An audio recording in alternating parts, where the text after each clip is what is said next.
కొండి అంటున్నారు. సో అడిగినవి ఎన్ని ఇస్తున్నారు, ఎంత తొందరగా ఇస్తున్నారు? నమస్కారం అండి. మీకు అదే విధంగా ప్యానెల్లో ఉన్నటువంటి ఇతర పెద్దలకి, ఏబిఎన్ వీక్షకులందరికీ కూడా నా నమస్కారాలు తెలియజేస్తా ఉన్నాను.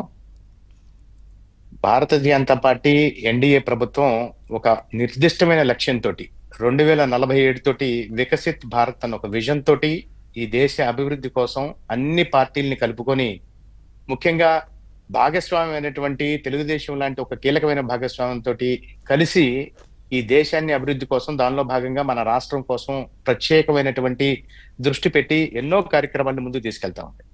నిన్న ముఖ్యమంత్రి గారు తన పర్యటనలో భాగంగా వాజ్పేయి గారికి నివాళులు అర్పించిన తర్వాత నుంచి, అంటే నిన్న మార్నింగ్ 8:30 దగ్గర నుంచి రాత్రి 8:30 దాకా నిర్విరామంగా 12 గంటల పాటు కేంద్ర ప్రభుత్వంలో ఉన్నటువంటి పెద్దలందరినీ కూడా కలుస్తూ, అదే విధంగా ఎన్డీఏ కూటమి పక్షాలకు సంబంధించినటువంటి ఇతర పక్షాలందరినీ కూడా కలిసి నడ్డా గారి నివాసంలో కూడా వారు ఒక మంచి కార్యక్రమాన్ని అందరూ కూడా కలిసి సమన్వయం ఏ విధంగా చేసుకోవాలా, రాజకీయ క్షేత్రంలో ఏ రకమైనటువంటి పరిస్థితి చేయాలా, దక్షిణ భారతదేశంలో ఎన్డీఏ కూటమి విస్తరణ ఏ రకంగా జరగాలి అనేటువంటి అనేక అంశాల మీద కూడా చర్చించుకోవటం కూడా జరిగింది. అయితే దీనిలో ప్రధానమైనటువంటి అంశం రాష్ట్ర అభివృద్ధికి సంబంధించింది. ఆంధ్రప్రదేశ్ అంటే అమరావతి, పోలవరమే కాదు, వీటితో పాటుగా మిగతా ఏదైతే విశాఖ రైల్వే జోన్ ఉందో, అదేవిధంగా మనకి అనకాపల్లిలో వస్తున్నటువంటి ArcelorMittal కి సంబంధించినటువంటి స్టీల్ ప్లాంట్ కానివ్వండి, వీటన్నిటి నుంచి కూడా నిన్న కలిసినటువంటి కేంద్ర పెద్దలతోటి, కేంద్ర మంత్రులతోటి, అదేవిధంగా ప్రధానమంత్రి గారిని కలిసిన సందర్భంగా ముఖ్యమంత్రి గారు చర్చించుకోవడం జరిగింది. దానిలో భాగంగా రేపు జనవరి 8వ తారీఖున ప్రధానమంత్రి గారు ఆంధ్ర రాష్ట్ర పర్యటనలో ఉంది. 8వ తారీఖున వచ్చినప్పుడు విశాఖ రైల్వే జోన్ తో పాటుగా వాల్తేరు డివిజన్ ని కంటిన్యూ చేసే విధంగా వాటికి సంబంధించిన చర్చలు అశ్విని వైష్ణవ్ గారి దగ్గర మాట్లాడిన అంశాన్ని కూడా ప్రధానమంత్రి గారి దగ్గర ప్రస్తావించటం, ప్రధానమంత్రి గారు దాన్ని శంకుస్థాపన చేసేదానికి కూడా వారు సమ్మతి తెలియజేయటం కూడా జరిగింది. నవంబర్ 29నే ప్రధానమంత్రి గారు ఆంధ్ర రాష్ట్రానికి తుఫాను అనే హెచ్చరికల వల్ల దాన్ని పోస్ట్ పోన్ అయ్యి రేపు జనవరి 8వ తారీఖున ప్రధానమంత్రి గారు మన రాష్ట్రానికి రాబోతా ఉన్నారు. దానికి సంబంధించినట్టు ప్రధానమంత్రి గారు వచ్చే నాటికి ఏవేవి శంకుస్థాపనలు చేయాలి, ఏ రకంగా మనం అన్నిటి కూడా ముందుకు తీసుకెళ్లాలి అనేది ఒకటి ప్రధానమైనటువంటి అంశం. విశాఖలో దీంతో పాటుగా మిట్టల్ గారి కంపెనీ, అదేవిధంగా మన రైల్వే జోను, వాల్తేరు డివిజన్ కంటిన్యూటీతో పాటుగా గ్రీన్ హైడ్రోజన్ ప్రాజెక్ట్ కి సంబంధించింది కూడా ఏదైతే 75,000 కోట్ల రూపాయల పెట్టుబడులతోటి వస్తా ఉన్నాయో వాటికి సంబంధించినటువంటి కార్యక్రమాలు కూడా శంకుస్థాపన చేయబోతా ఉన్నారు. అదేవిధంగా దీంతో పాటుగా ఒక 1800 ఎకరాల్లో అనకాపల్లి ప్రాంతంలో కూడా మరొక ఫార్మా సిటీని నిర్మించాలని చెప్పి రాష్ట్ర ప్రభుత్వం ఏదైతే కోరిందో దాన్ని కేంద్ర ప్రభుత్వం బేషరతుగా ఒప్పుకుంటూ దానిలో 1,500 కోట్ల రూపాయలు కేంద్ర ప్రభుత్వం పెట్టుబడి పెట్టే విధంగా ఆ రకంగా కూడా వారు దానికి సమ్మతి తెలియజేయడం జరిగింది.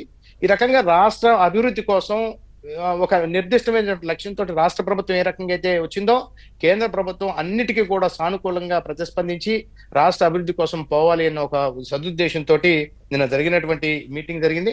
అదేవిధంగా గత 5 సంవత్సరాలుగా ఇంతకుముందు పెద్దలు విజయ్ కుమార్ గారు కూడా చెప్పారు, దానవ ప్రభుత్వం ఉందని చెప్పి. దానవ ప్రభుత్వం ఏ రకమైనటువంటి అరాచకాలు చేసింది, ఏ రకంగా కేంద్ర ప్రభుత్వం ఇచ్చినటువంటి 94 పథకాలకు సంబంధించినటువంటి నిధులను కూడా డైవర్షన్ చేస్తూ ఉంది.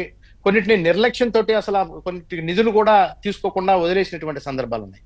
అటువంటి వాటిల్లో ఒక 74 ప్రాజెక్టులను కూడా ఇవాళ కేంద్ర ప్రభుత్వం ఆంధ్ర రాష్ట్ర అభివృద్ధి కోసం మళ్ళీ పునరుద్ధరించడం. అంటే వైజాగ్ స్టీల్ ప్లాంట్ విషయంలో ఏమన్నా త్వరగా క్లారిటీ ఇస్తారా? ఇప్పుడు కర్ణాటక స్టీల్ ప్లాంట్ కి 15,000 కోట్ల రూపాయల సాయం అందించారు కదా, సో విస్తృతమైన చర్చ జరుగుతోంది. Visvesvaraya iron and steel limited కి కేంద్రం నుంచి 15,000 కోట్లు అన్నప్పుడు, అండ్ అనకాపల్లిలో ప్లాంట్ అంటే వైజాగ్ స్టీల్ ప్లాంట్ కి ఏం మెసేజ్ ఇస్తున్నారు, ఏమన్నా క్లారిటీ ఇస్తారా? గతంలో మనకి ఉక్కు శాఖ మంత్రి అయినటువంటి కుమారస్వామి గారు 2 సార్లు మన రాష్ట్ర పర్యటనకి రావడం జరిగింది. దానిలో మొదటగా మన రాష్ట్రానికి సంబంధించినటువంటి శ్రీనివాస్ వర్మ గారు మనకి కేంద్రంలో స్టీల్ శాఖ సహాయ మంత్రిగా ఉన్నారు. వారి యొక్క రిప్రజెంటేషన్ బేస్ చేసుకొని గతంలో ఉన్నటువంటి కార్మికుల యొక్క ఆలోచనలు అన్నిటిని కూడా తీసుకొని క్యాప్టివ్ పవర్ దీనికి కావాలి, క్యాప్టివ్ స్టీల్ ఐరన్ దీనికి కావాలి అని చెప్పి, మైన్స్ కావాలని చెప్పి వారు అడిగితే దాన్ని సెయిల్లో కలపాలా, లేకపోతే ఇదే విధంగా కంటిన్యూ చేస్తూ కేంద్రం మరింత సహాయం చేయాలా ఏంటి అనే దాని మీద ఒక చర్చ జరుగుతా ఉంది. రాబోయేటటువంటి బడ్జెట్ లోపుగా సుమారుగా దానికి సంబంధించినటువంటి అంశం మీద కూడా క్లారిటీ వస్తుంది. ఏదైనా కూడా అక్కడ అంటే ఉన్నటువంటి నేను అనేది కార్మికులు విశాఖ ప్రజలకి ఉక్కును కూడా. లాభాలను అడగడానికి కేవలం ఒక 18,000 కోట్లు చాలంటున్నారు. మరి దానికి కర్ణాటక సంబంధించి దానికి 15,000 కోట్లు సంబంధించినటువంటి ఇచ్చినప్పుడు ఇంకో 3,000 కోట్లు ఇస్తే ఇది అయిపోద్ది కదా, పంచాయతీ తెగిపోద్ది కదా.